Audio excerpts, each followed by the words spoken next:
Hi guys, ఈరోజు మనం పెద్ద మూవీ రివ్యూ చూద్దాం. లేట్ అయినా సరే మీ ముందుకి 100% జెన్యూన్ రివ్యూ తీసుకొచ్చాను. ఈ రివ్యూ విన్నాక మళ్ళీ వేరే రివ్యూ చూడాల్సిన అవసరం ఉండదు. సో ఇంకేం లేట్ చేయకుండా రివ్యూలోకి వెళ్ళిపోదాం. ముందుగా ఒక్క మాటలో చెప్పాలంటే ఇది కంప్లీట్గా 1990s బ్యాక్డ్రాప్లో నడిచే మంచి ఎమోషనల్ స్పోర్ట్స్ డ్రామా అన్నమాట. రామ్ చరణ్ యాక్టింగ్ గురించి చెప్పాలంటే రంగస్థలం తర్వాత మళ్ళీ ఆ రేంజ్ పర్ఫార్మెన్స్ ఇచ్చాడని చెప్పొచ్చు. కొన్ని సీన్స్లో ఆయన ఎక్స్ప్రెషన్స్, బాడీ లాంగ్వేజ్, ఎమోషన్స్ చూస్తుంటే మూవీలో లీనమైపోతాం. స్టోరీ విషయానికి వస్తే ఈ మధ్య కాలంలో ఇలాంటి కంటెంట్ ఉన్న సినిమా చాలా తక్కువ వచ్చాయి. క్రికెట్ కాన్సెప్ట్ని తీసుకుని దానికి emotions, village back drop, mass elevations అన్నీ కలిపి కొత్త ఎక్స్పీరియన్స్ ఇచ్చారు. క్రికెట్ అంటే మనం రెగ్యులర్గా చూస్తాం, కానీ రామ్ చరణ్ బ్యాటింగ్ చేస్తూ తన స్టైల్లో స్టెప్స్ వేస్తూ కనిపించే సీన్స్ ఆడియన్స్కి ఫుల్ కిక్ ఇస్తాయి. ఈ మూవీకి రామ్ చరణ్ యాక్టింగ్ ఎంత ప్లస్ పాయింట్ అయితే AR Rahman backdrop score కూడా అంతే పెద్ద ప్లస్ పాయింట్. కొన్ని ఎలివేషన్ సీన్స్లో background music literally goose bumps ఇస్తుంది. జాన్వీ కపూర్ గురించి చెప్పాలంటే ఈ సినిమాలో ఆమె రోల్ చాలా లిమిటెడ్.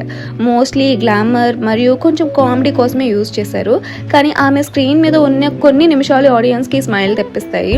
మిగతా మూవీ మొత్తం సీరియస్ టోన్లోనే నడుస్తుంది. మూవీ టైటిల్ పెద్ది కాబట్టి సినిమా కూడా పెద్ది అనే అరుపులతో గ్రాండ్గా స్టార్ట్ అవుతుంది. జగపతి బాబుని ఫస్ట్ టైం స్క్రీన్ మీద చూసినప్పుడు నేను గుర్తుపట్టలేదు. అంత న్యాచురల్గా ఓల్డ్ లుక్లో మేక్ ఓవర్ చేశారు.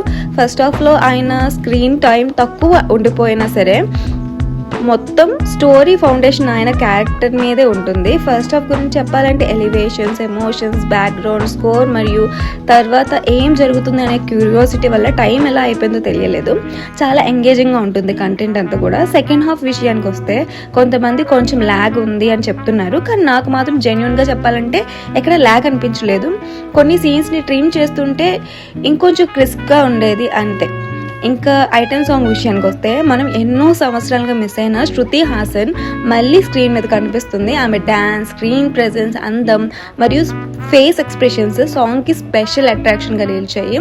కొన్ని మూమెంట్స్లో హీరోయిన్ కంటే ఎక్కువ అటెన్షన్ తన పర్ఫార్మెన్స్ మీదకి వెళ్తుంది. సాంగ్ మొత్తం ఎనర్జీతో నింపేసింది, ఆడియన్స్ని ఎంటర్టైన్ చేస్తుంది. జాన్వీ కపూర్ సెకండ్ హాఫ్లో కేవలం 10 నిమిషాల లోపు మాత్రమే కనిపిస్తుంది, కానీ స్టోరీ ఫ్లో అంత స్ట్రాంగ్గా ఉంది కాబట్టి ఆ లోటు మనకి పెద్దగా తెలియదు. స్టోరీ లైన్ మనల్ని అలా తీసుకెళ్ళిపోతుంది కాబట్టి స్క్రీన్ నుండి దృష్టి మారడం కష్టం. ఓవరాల్గా ఇది ఒక మెసేజ్ ఓరియంటెడ్ మూవీ అని చెప్పొచ్చు. మనం జీవితంలో ఏదైనా సాధించాలి అనుకుంటే ఎన్ని కష్టాలు వచ్చినా, ఎన్ని అడ్డంకులు ఎదురైనా, చివరికి ప్రాణం పోయేలా పరిస్థితి వచ్చినా కూడా మన లక్ష్యం వదలకూడదు అనే పవర్ఫుల్ మెసేజ్ని డైరెక్టర్ మనకి చూపించాడు.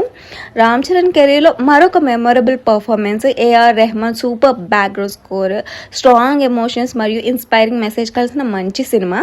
ఫ్యామిలీతో కలిసి చూడగలిగే కంప్లీట్ ఎంటర్టైనర్. సో ఇది కావాలంటే ఒకసారి చూడొచ్చు అండ్ తప్పకుండా చూడాలి, కావాలంటే కాదు, అండ్ కావాలంటే సెకండ్ టైం కూడా చూడొచ్చు. అంత బాగుంది మూవీ. సో నెగటివ్ రివ్యూస్ని అన్నిటిని చూసి మీరు డిమోటివేట్ అవ్వకండి. సో వెంటనే మూవీ థియేటర్కి వెళ్ళి చూడండి, మీకే నచ్చుతుంది.